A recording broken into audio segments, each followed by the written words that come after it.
আসসালামু আলাইকুম। আন্তর্জাতিক নিউজে আপনাদের সবাইকে স্বাগতম। জানিয়ে দিব সর্বশেষ আপডেট নিউজ। প্রথমেই সংবাদ শিরোনাম।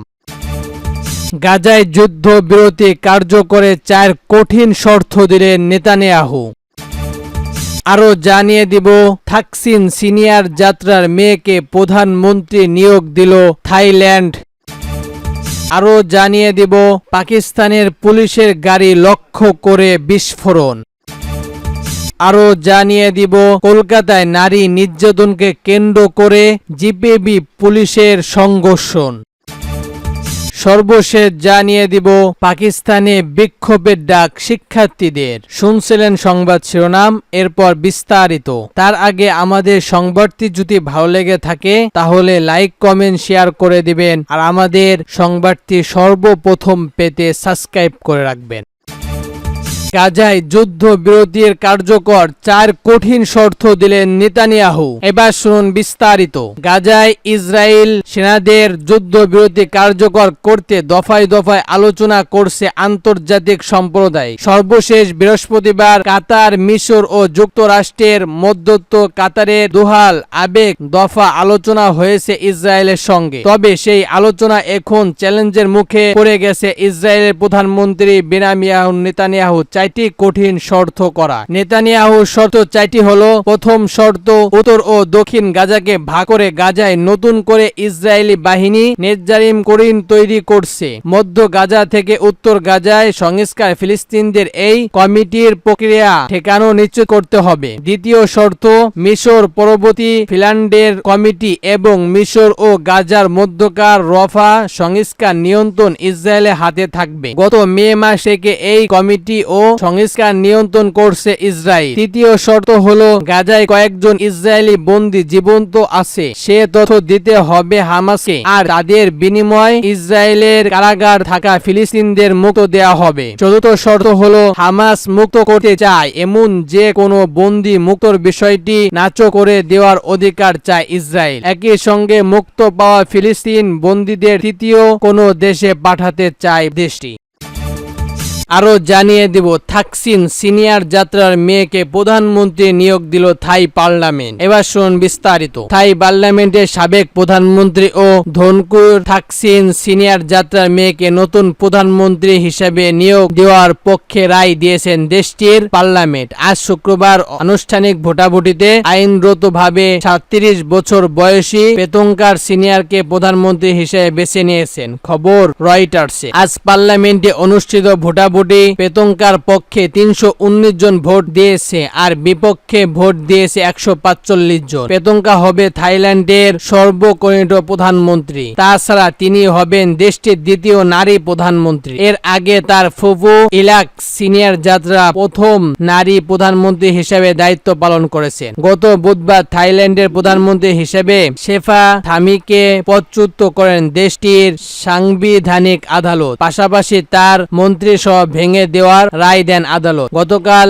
সেই থাই পার্টির প্রধানমন্ত্রী পদে নিজেদের নেত্রী হিসেবে পেতঙ্কার নাম ঘোষণা করেন। শেফা ও পেতঙ্কা দুইজন সেই থাই পার্টির নেত্রী। শেফার বিরুদ্ধে অভিযোগ ছিল তাই দুর্নীতির দায়ে দোষীতে এক আইনজীবীকে মন্ত্রী নিয়োগ দিয়েছিল। এর মধ্যে দিয়ে তৈরি নেতৃত্বের নিয়ম লঙ্ঘন করেছে। 2021 সালে নির্বাচনে সেই থাই পার্টি দ্বিতীয় হয়েছিল, তবে তারা জোট সরকার গড়ে তোলে। পেতঙ্কা হলেন গত 2 শতকে থাইল্যান্ডের সিনিয়র যাত্রা পরিবার থেকে প্রধানমন্ত্রী হতে যাওয়া চতুর্থ ব্যক্তি। অপর 3 জনের সবাই সেনা অধ্যুক্ত কিংবা সাংবিধানিক আদালতের রায়ে ক্ষমতাচ্যুত হয়েছে। থাইল্যান্ডের স্কুল এবং যুক্তরাষ্ট্রের বিশ্ববিদ্যালয়ে পড়াশোনা করেছেন পেতঙ্কার। সিনিয়র পরিবারের মালিকাধীন রেল, হোটেল শিল্প গোষ্ঠীর কয়েক বছর আগে করেছেন তিনি। তার স্বামী এই শিল্প গোষ্ঠীর উপপ্রধান নির্বাচনের কর্মকর্তা হিসেবে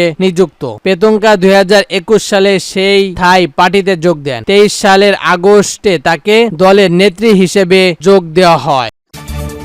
আরো জানিয়ে দিব পাকিস্তানে পুলিশের গাড়ি লক্ষ্য করে বিস্ফোরণ। এবার শুনুন বিস্তারিত। পুলিশের বর্বরতা দিয়ে প্রতিবেদনে বলা হয়েছে পুলিশের গাড়ি লক্ষ্য করে এই বিস্ফোরণ হয়েছে। ওয়াশাশুক রোডের এসপি আরশন খানের বলছেন রিমোট কন্ট্রোল নিয়ন্ত্রণ বিস্ফোরণ পুলিশের গাড়ি ক্ষতিগ্রস্ত হয়েছে। তিনি আরো বলেন সিমেন্ট বলো বিস্ফোরণ রাখা হয়েছিল, এরপর রিমোট কন্ট্রোল দিয়ে তা বিস্ফোরণ ঘটানো হয়। আহত 4 জনকে হাসপাতালে নিয়ে যাওয়া হয়েছে। দেশটিতে সর্বশেষ এই হামলার দায় এখন পর্যন্ত কেউ স্বীকার করেনি। সাম্প্রতিক বছরগুলোতে পাকিস্তানের সম্প্রতি হামলার পরিমাণ অনেক বেড়েছে। বিশেষ করে পাকিস্তানি নিরাপত্তা বাহিনীকে লক্ষ্য করে এই সব হামলা চালানো হচ্ছে।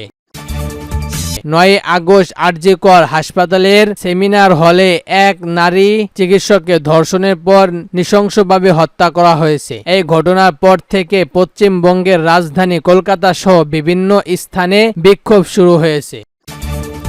আরো জানিয়ে দিব পাকিস্তানের বিক্ষোভের ডাক শিক্ষার্থীদের। এবার শুনুন বিস্তারিত। পাকিস্তানের সাবেক প্রধানমন্ত্রী ইমরান খানের মুক্তির দাবিতে বিক্ষোভের ডাক দিয়েছেন দেশটির শিক্ষার্থীরা। আগামী 30 আগস্টের মধ্যে সাবেক প্রধানমন্ত্রী ইমরান খানের মুক্তির দাবিতে সরকারকে আলটিমেটাম জারি করেছে পাকিস্তানের স্টুডেন্ট রেফারেন্স পিএসএফ সতর্ক করেছেন যে তাদের দাবি সম্পূর্ণ না করা হলে দেশব্যাপী বিক্ষোভ শুরু হবে। এর আগে এই প্রধানমন্ত্রীর মুক্তির দাবিতে বিভিন্ন সময়ে বিক্ষোভ করেছেন ইমরান খানের সমর্থনকারীরা, তবে তাতে তেমন গুরুত্ব দেয়নি সরকার। এদিকে এমন পরিস্থিতিতে পাকিস্তান জুড়ে ইন্টারনেট ব্যবহার ঘিন্নর মুখে পড়েছেন ব্যবহারকারীরা। কোথাও ইন্টারনেট বন্ধ হয়ে গেছে, কোথাও খোলা থাকলেও বেশি গতি কম বেশি নিয়ে ইন্টারনেট সংযোগ ব্যবহারকারীরা কিছু বলতে পারছেন না, মুখ খুলছেন না পাকিস্তানের টেলিকমিউনিকেশন অথরিটি। গত ফেব্রুয়ারিতে নির্বাচন আগে পরে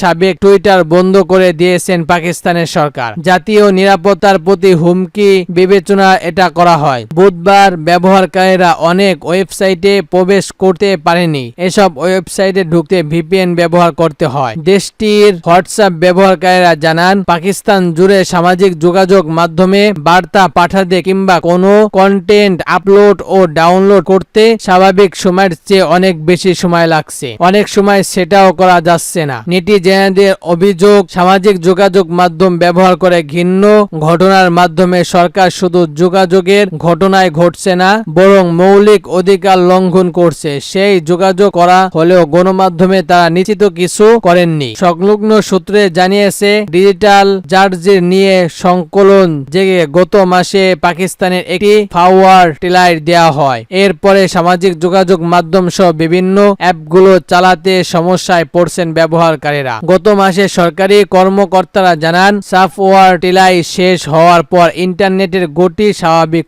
হবে। পাকিস্তানের সংবাদ মাধ্যমে দ্য নিউজ আপডেট বলছেন সরকারের পক্ষ থেকে কিছু বলা না হলেও এ নিয়ে বক্তব্য করেছেন দেশটির ওয়ারেস অন ইন্টারনেট সার্ভিস প্রোভাইডার ও পাকিস্তান। তারা বলেন নিরাপত্তা ও নজরদারি বাড়াতেই এই উদ্যোগ নেওয়া হতে পারে। এমন এক সময় ইন্টারনেট সেবা ঘিন্ন হলো যখন সম্প্রীত পাকিস্তানের সাবেক প্রধানমন্ত্রী ইমরান খানের ভবিষ্যৎবাণী করলেন দেশটির বর্তমান সরকারের হাতে আর মাত্র 2 মাস রয়েছে, এর বেশি দিন টিকতে পারবে না। প্রবল আন্দোলন সরকারের পতন হবে। সম্পৃক্ত কারাগার থেকে সাংবাদিকদের সঙ্গে আনুষ্ঠানিকভাবে কথা বলার সময় এই মন্তব্য করেন পাকিস্তানের তেহরিন ইমরান খান। পাকিস্তানের সংবাদ মাধ্যমে পাকিস্তান জুটে ও সামাটিও প্রতিবেদন থেকে এই তথ্য জানানো হয়। ইমরান খান বলেন আমি কারাগার থেকে ভবিষ্যৎবাণী করছি সরকার কাদায় পড়ে গেছে